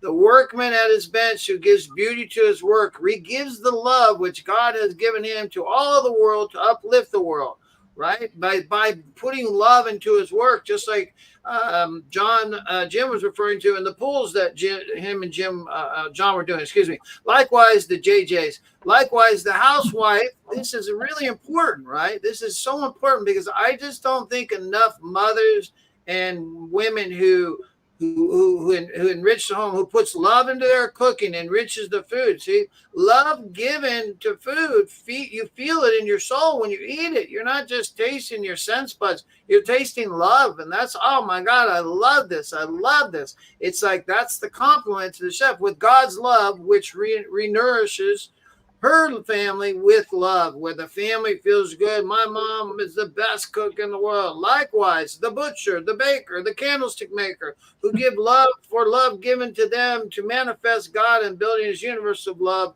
with him, also uplift the world. So it doesn't matter what you do. When you put love into it, you are uplifting the whole world, because that's what it means. We're all one. And when you hurt one person, you hurt every person. You help one woman or man, you help all women and men. You hurt one woman or man, and you hurt all women and men. It is that important, to the point where it's going to be described where you move your little finger. Well, that's my big one. You move your little finger, and the universe must move with you. We call that the butterfly effect, right? Everything touches every other thing. And the best way that I can describe that is to talk about the ocean, right? And let's say a man is a sailor and he's been on the ocean for 20 years, and you bring him to land, or a man or a woman, and they come to land, and then all of a sudden they get what's called land fever, and they want to get back on the ocean. Well, they're not born in the ocean, right? Anymore. We came out of the ocean a long time ago, but the ocean has patterned them, and they have patterned the ocean. That's why they feel secure and safe and are more comfortable, because each has become the other. So, and that's what it means when we say scientifically everything is trying to become every other thing, meaning we're patterned by everything around us, the environments. And so if you dismiss it or ignore it, then really your life can really take a wrong turn. But if you think you're born of something, you realize I've been patterned by something. And that is that illustration of everything. The speed of 186,000 miles per second is not the speed of light. It's the speed of reproduction. Everything is reproducing itself in every other thing at the speed of 186,000 miles per second. All right. So much to unpack there. And if you're listening, we'd love for you to drink in some of this wisdom. And so we only have a few more minutes as we're wrapping up the official portion of this course. So be thinking about what your questions are. But I do want to go over here to page 94 and bring up a couple of things. If you'll look there at the first area where I actually have the bracketed, it says, those cosmic ones who know God are the cosmic thinkers, inspired geniuses, and illumined mystics who know God, the divine within them, and see God everywhere. These are the ones who down the ages have uplifted man gradually by bringing the beauty into the world, which has gradually given man his culture and ethics. So this is why we opted to show the picture of Lao and Walter Russell at the beginning with this issue of beauty. I want to scroll down a little bit more down to this star section. And it talks about the coming cosmic race of men. So for everyone who is listening, to whether you are listening right here with us tonight or at any time in the future, you are part of this cosmic race of men. The coming cosmic race of men will know that love is all there is in God, nature, and that the expression or manifestation of love is all there is in the nature of the physical universe. Very, very powerful. And if we would go ahead and scroll down to the bottom of page 97, which is the end of lesson 6 here. And I wanted to bring up just a couple of things to the group. You'll see there's so many more things that we could cover. But right now, to end with our particular section, I want to mention a couple of things. Scroll up just a little bit, James. If you'll see, it says right there, it says the practice of the love principle of first giving. And you will find that you have not sacrificed anything. Instead, you have enriched your life in every respect. Sacrifice gains you not, nor helps another, and very often hurts. If you give with love, you have not sacrificed, for love will be regiven to you in equal measure. And if you'll scroll down, and you can take a screenshot of this to read to it later, but the very last line in this lesson, and John, if you'll have a final thought as we wrap this segment up before we show Karen's visual journey. Karen had some technical difficulties tonight, or she would have commented more, is this. The most important thought is the God of love is all there is in the kingdom of heaven. And the manifestation of love is all there is on earth. Can't say any better than Amen. that. Amen to that. Thank you for listening, and we'll see you all next week. Yeah. No, I'm just kidding. I'm still good right there, baby. John. All right. So That stamp. Nobody gonna beat that. You cannot beat. So if you would, go ahead and just enjoy that as you're drinking it in. It is time for our next break. Do know, for those of you that want to stay on, we are going to run a visual journey right now that Karen so lovingly pulled together for all of us. We will play this at this point and every week all the way through July. As you listen to it and as you read it, you'll begin to find that you're understanding more and more, because the dawn of your awakening in this day of age of cosmic man is happening day by day, week by week, hour by hour. Enjoy this visual journey, and we'll be back for our Q&A.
Welcome back, everyone, as we have our teammates come back on camera here, and want to say a gracious thank you to Karen. Karen Elkins is the one who does that gift for us. I believe that she is a conceptual genius. That's part of why she is on this broadcast with us.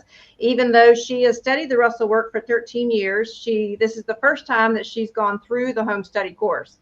And so we do that each week in hopes that you will enjoy the visual journey. And so what we'd like to do now is open it up for Q&A. We have a student spotlight that we'll do at the end of our Q&A section. But we want to open it up for any questions that you might have. This is a journey that you're going on with us, and we wanted to have you take a look at this particular image. And anytime that you see an opening of a door in any of our materials, it is very representative of what the Russells talk about, opening the door to this cosmic age. And so I just wanted to ask, John, if you'll just comment, what would be a good thing anytime they see this kind of a door image or a door opening with the Awaken Your Inner Genius initiative that we have going on? What do you want them to remember from what Lao Russell used to say about opening the door? Well, have no fear. Fear is the great inhibitor to the path, the light. So when you see that door, you don't know exactly what's on the other side of it. But as you gradually walk towards it, you should feel an awakening. And you should have this like, oh boy, what's coming? I can't wait for the next level or the next whatever. So it's a beautiful image. And so that's what God is saying to you right there. The door is open. All you got to do is walk through it.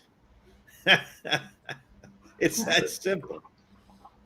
I love that. I love that. So let's open it up for any questions. So while we're waiting for some questions from those of you that are signed on, we have a lot of people online with us today. Anybody on the panel, do you have a question for anybody else on the panel, or even a question for our viewers here today?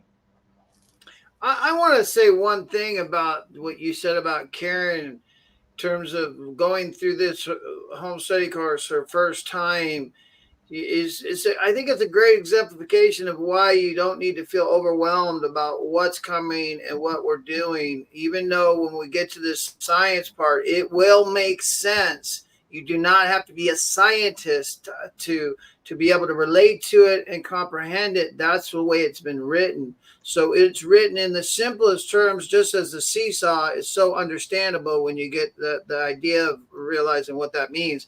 And that seesaw is it, you can use that example on every scientific thing you'll see. Is just like John said, you will see that male-female interaction in any of the science stuff. So don't let it confuse you. And don't let the home study course overwhelm you. It is a building process, but the rewards that you will receive from it are just like Mr. Bonzo said. Once you cross a certain point, you're never going to want to go back. You'll just keep going forward, and there is no finish line. There is no finish line. That's a great deal of wisdom. So waiting for some other questions to come in. Any questions from the panel that you want to ask our viewers or each other? Yes?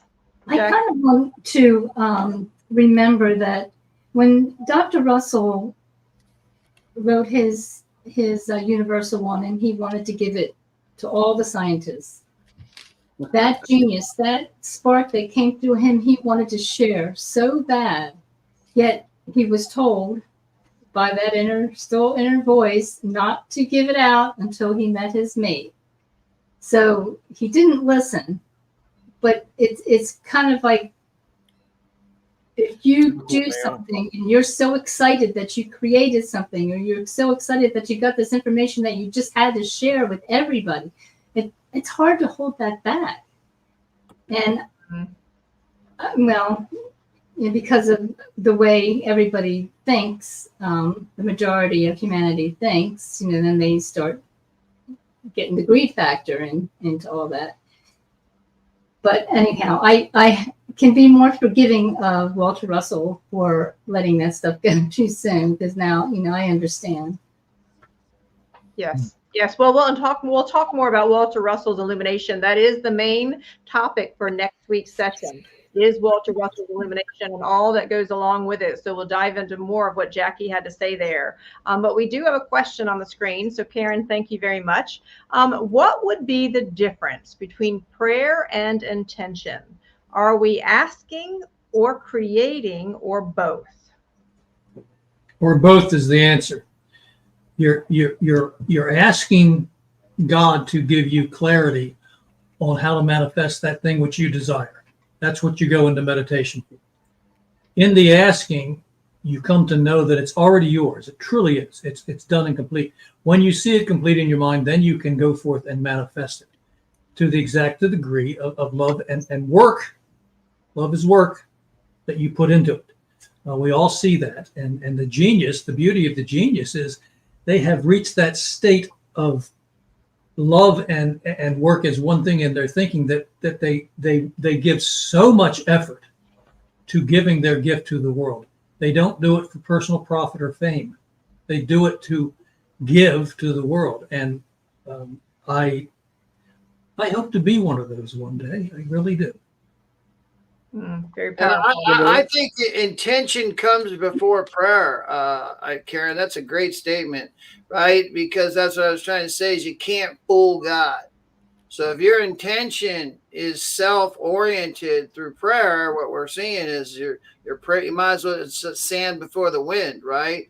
But if your intention is pure, that's what meditation is about, is getting into that pure intention, realizing that the state of God's mind, and this is a hard concept, but if you just keep thinking about it, right, to be creator of and to be, in other words, to create such beauty abundantly, you have to realize that I have to realize that God comes from love, and therefore there's no fooling love, right? And God's state of mind is a perpetual state of ecstasy. Like when you love something and do something with love, you feel ecstasy. Now, ecstasy is a beautiful word used often throughout the home study course, and it means exceedingly content and fulfilled.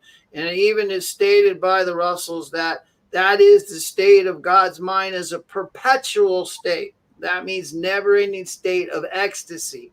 So sadness and grieving and suffering. And one of the best ways I've heard that's in the home study course is described is to say, think of creation as a cosmic play. And God's written this cosmic play. And so when one of those characters in that play falls and hurts themselves on their knee, the writer doesn't feel sadness because it's a part of the whole story of creation. Just as when someone's elated, though, the beauty of that love is that does connect to creation, because that's the source of what motivates this universe, this creating universe that we live in, is the desire to express love. Just like the desire to express love to clean my car. So you think cosmically. So, but thinking of just when I go into meditation, the intention is to align myself with that perpetual state of ecstasy, knowing that that's the state of God's mind. And it's really easy to do for me because I just think of something I love. I have to be in that state of love. And we all know when we're coming from a state of love. I love you, God. I love your beauty. I love what you created. I love that I get to manifest in this life. I love of my life sitting here on the line. I love my dog, and I was going to say another thing. If you have a pet and you think about how much you love your pet, have you ever thought about how much love your pet gives back to you, right? In exchange for the love you give your animal, no matter what it is. And that is nature. That's why nature. Does your dog ever take from you besides your slippers? But you know what I mean? It just wags its tail and you forget about it because you love it so much. So the dog isn't really taking your slippers. It's just doing what it normally does and wants to chew. It's not a taking thing. But if you think of your animal wags its tail every time you come home, wants to lick you, and wants to be next to you every time it sees you. Nothing but love. Love, love, love, love given. There is no ungiving from an animal. So I think that's a great parallel to think of if you have an animal, of how much love is re-given back to you. I have a little Shyla. I can't, man, the God that has come back out of her and the love that has come back out of her and the love inside of me towards her, it's ecstasy. It really is. John, you wanted to comment on Karen's thought? And then I have another question coming from one of our technical producers. What I wanted to, and this was a learning lesson for me too, is that if you're going to take the time to enter into prayer, make it worth your while. And what I mean by that is that if there is something that you are desiring, if there is something that you want to create, give the details. Try to be exact in that which you're asking for, because guess what? God is going to give you exactly what you ask for. So try to be specific in your prayers so that there's no gray area to where you're going to doubt God and say, oh man, I asked God to do such and such. Well, if you left out the details, you got exactly what you asked for. So go back to the drawing board and start over. Okay, that's a very interesting perspective, John. I love that. So James, who is our technical producer for this, but also a graduate of the Russell Experience, a program that we ran at the museum a few years ago, and also just a young father of 4. James, what is your question of the panel? All right, so I'm going to play a clip from last week's episode. And Jim, you said something, so I have a question about something you said. So I'll go ahead and play that clip, and then I'll ask you the question. And hopefully the audio comes through.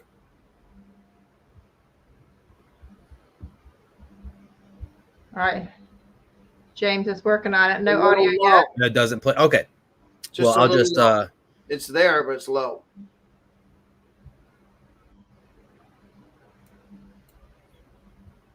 Yeah, no.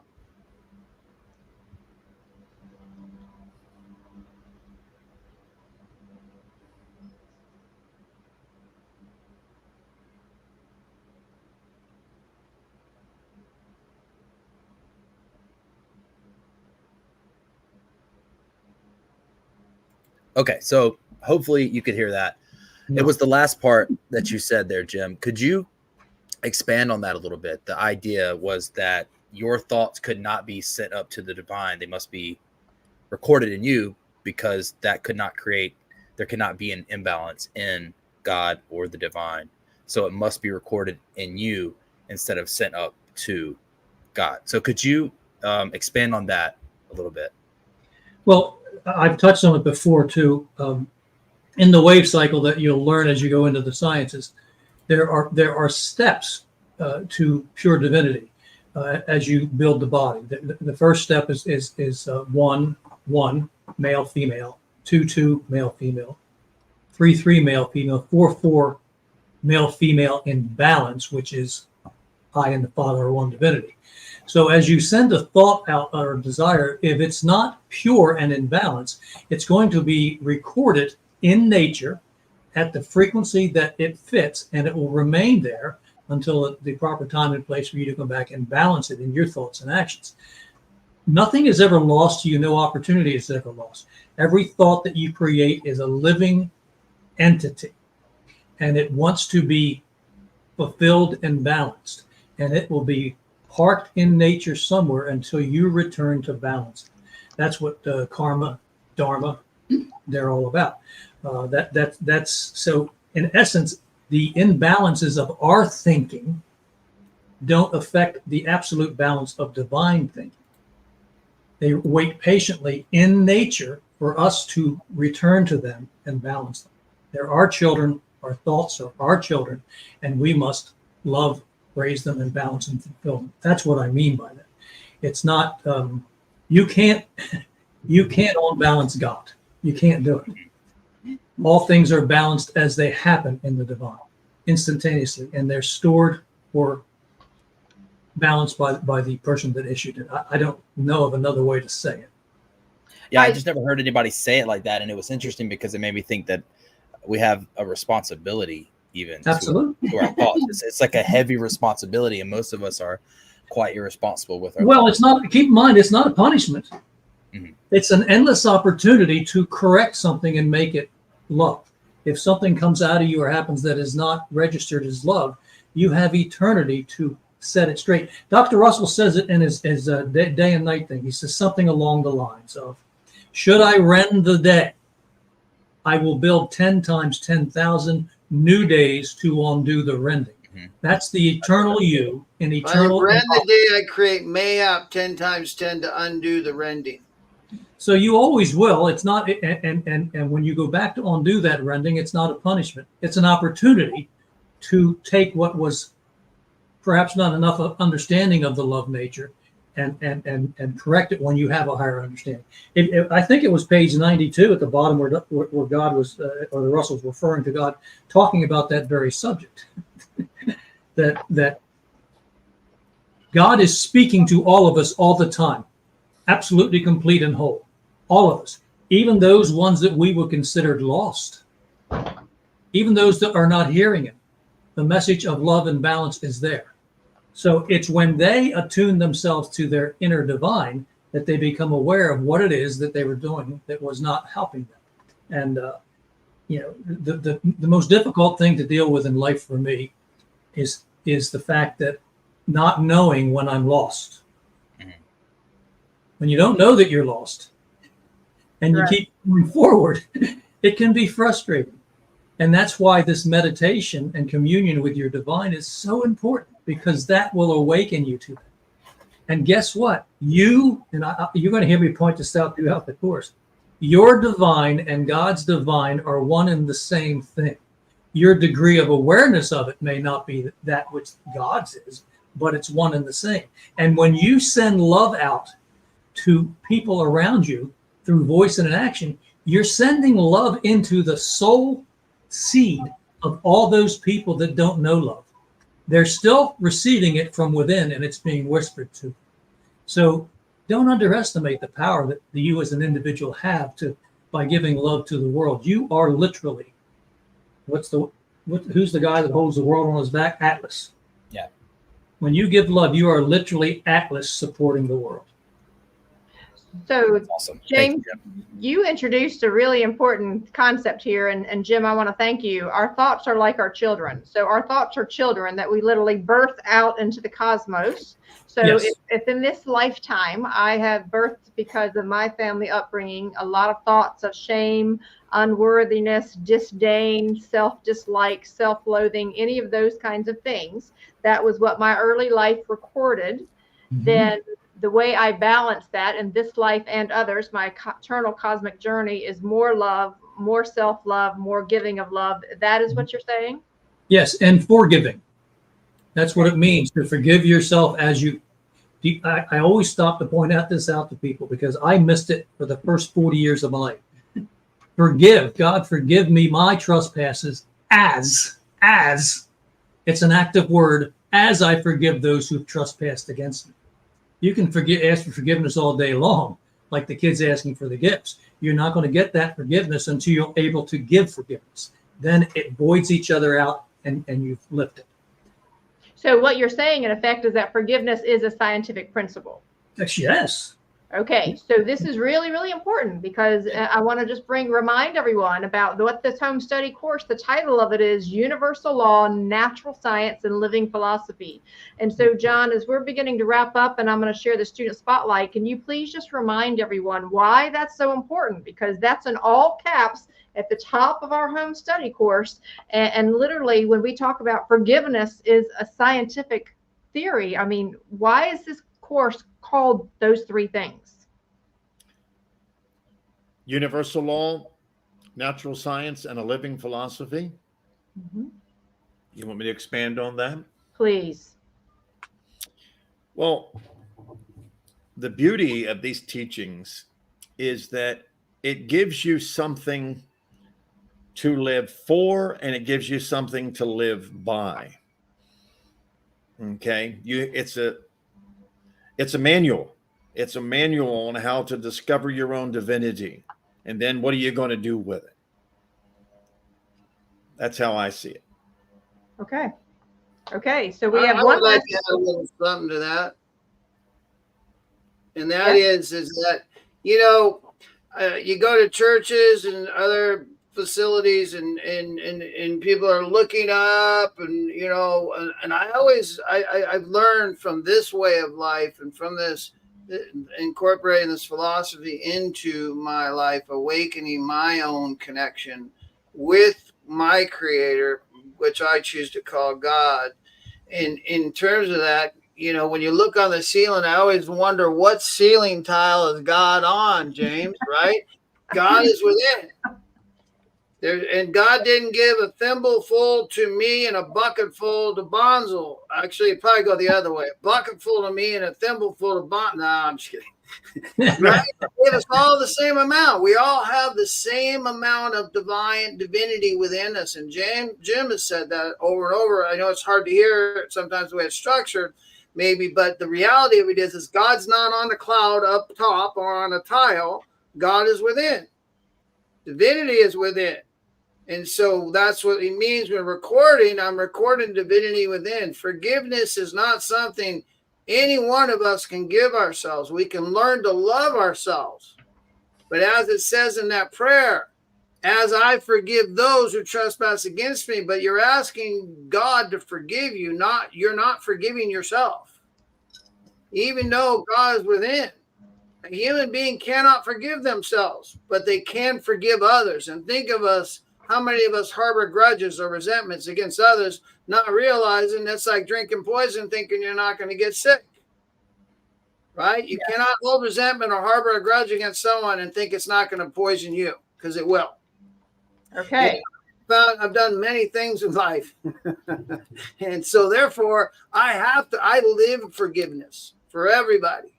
I must forgive. That is my code. My code of ethics is I will always forgive you, because that's the law I've had to learn to live by, because I live in knowing that I need to, I'll be returned that forgiveness. But I will say that I've also learned that learning to love myself has been an education process too. That's an application. When I talk about application, and I have to ask God, can you help me, show me how to love myself, God, for who I am and what I've done and where I've been, and help me to connect to that love inside of me for who I am, what I've done, for better or worse. Teach me how to love myself, right? That's a learning curve. Just like learning how to love someone is a process. It is not done overnight. You can have that instantaneous connection, but it is a building process to demonstrate that instantaneous connection. So again, forgiveness is something that I've learned I must give as a way of life, and then I'm re-given that forgiveness, which, you know, I make mistakes all the time. So it's not that I live in shame. Don't get me wrong. I let that go a long time ago by living a better life. But I do know that that a human being cannot forgive themselves. I don't believe. That is my belief. And I also know that Walter and Lao talked about there's nothing that they've done that we cannot do. That's a hard concept when you go walk in that museum and you see just a fifth of the artwork that this man and this woman have done. And to think that what they're saying is the works we do are nothing to the works that ye shall do. It's in the very first statement of purpose where it said, we hope that we want you to take what we've gotten and go that which we could not ourselves go. Yes. So they're already telling us that rule. Yes. All right. So many good comments and questions. And so please know that we'll take on our other question. We'll bring this up again for next week. For any of you that are watching this video at a later date, please know we still check the comments. We still check the questions. So please offer your questions there. What we plan to do as we move forward is we will occasionally have flashback to previous units, flashback to previous questions. This is an ongoing conversation that we're having. As we wrap up here today, though, we do want to do a student spotlight. And so I'm going to ask John to comment on this in just a moment, but I wanted to highlight, and this is one of our students that's actually online with us today. It's Deborah Tonkin, and I'd like you to take a look. I have been so inspired by this woman and Russell student here. Talk about co-creation. I have watched her over the past 6 months take the learnings that she's had from Walter and Lao Russell, and she herself illustrated and wrote these 2 books that you see on the screen. They are available at Amazon, and we're going to place those links in the chat box. But more more than that, you're going to get a sneak peek tonight of a new trilogy that she has geared these children's books. They're for children and all the way up to adults as you're reading them, but she has 3 more coming out, and we want to show you those covers. And so take a look. This is going to be for release on July 19th. Lantern of Light, all based on the learnings of Walter and Lao Russell. Take a look at this next one, The Heart of Light and Balance. And then this next one, I believe, is one of my favorites yet, The Unbroken Wave. And so to celebrate this, I want you to see all 3 slides, all 3 book covers are on the same screen. If you'll go to the next one, James, and you're going to see what this lovely, lovely grandmother has created, because she herself has been so inspired. And so as I have watched her over the past 6 months do this, I wanted to mention that the panel came together, and Karen, actually, we crafted a gift for Dee. She does not know what we're doing here this evening. I'm going to ask James to show it, but I wrote an article about Dee, and we submitted it to the AARP. No luck yet in it being published, but we did create a document for Dee that she'll be able to use, and we can update later. And this was created as a gift from Karen and I as we were working through this, and the panel as wanting to celebrate you. And so as James pulls this up, we hope you're delighted, Dee. James just going to flip through this, and we want to spotlight students as much as we can on what you're doing there. And so James will just flip through the PDF book there, and we want you just to see that this is the article that was written about Dee. You can't read it here. We'll end up putting the link in the chat box, and so just flip through the pages there. And we were wanting to honor Dee and her work, to bring the work of Walter and Lao Russell to children in a way that their parents would be inspired about the learnings of Walter and Lao Russell. And she doesn't Dee create with Allura, my dear? I think she creates with a granddaughter, doesn't she? She does. This is all inspired by her. It's her and a granddaughter. It is inspired by her granddaughter, and you'll be able to read the article that's in this PDF. So we're going to drop that in the chat box. And Dee, we simply wanted to say graciously celebrate what it is that you're doing. And hopefully you'll enjoy this gift. And John and Jim, I just want to ask if you want to comment. That's really something that Walter and Lao, and what Lao would say, she wanted students to take the message and then carry it on. Did she not? Absolutely. She did. There you go. A messenger. So the Russells have reached this beautiful lady, and now she is doing her part in delivering this message of love to the world and exemplifying it. So yes. Well done. And I think it's wonderful that we've acknowledged her gift. Yes. Her gift to humanity. Yes, and we wanted to extend the offer. I'm going to place my personal email in the chat box. And for any of you that are students that are out there doing things to be able to continue spreading the message, please reach out to us so that we can continue to celebrate you. Everything that you have here in this Awaken Your Inner Genius are students themselves that are working to continue to spread the message. And we simply want to celebrate that co-creation moving on and on. And so, Dee, may this be just a celebration of you as well. Last reminder here, we want to remind you that next week we will be continuing our conversation. We will be focused here on lesson 7. So we're going to be doing the first part of lesson 7. That is part 1 of Walter's illumination. If you'll go back one slide, James, I'm going to mention 2 other things. We will have, there's a Tesla conference that Karen is speaking. I'm going there to support her in August. And so we wanted you to have that as well. And next week, we're going to have a graphic facilitator. She's going to join us for the conversation. We'll see how she's inspired to be able to create the art and the beauty as we continue. So what a powerful time together. Any final thoughts from the panel as we wrap up here today?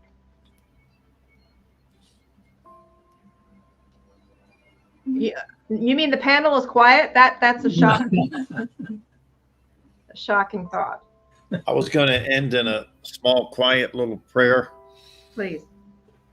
I was going to say, Heavenly Father, please forgive Ken, for he has sinned. He knows not what he does. He knows not what he says. But if you'll forgive him in his adventure. No, I'm just kidding. Goodness gracious, John. You could go I back thought he to was going to talk about my golf game. I thought he was going to bring up my golf game, man. I didn't think he was going to bring up my philosophy. All right, John, there's leaving us with cosmic laughter here at the end of our session. I want to say a gracious thank you to everyone. Thank you for your time. Thank you for your love. And thank you most for being brave enough to take this journey with us to awaken your inner genius. We won't say goodbye. We will say until next time. See you next Sunday. Maybe.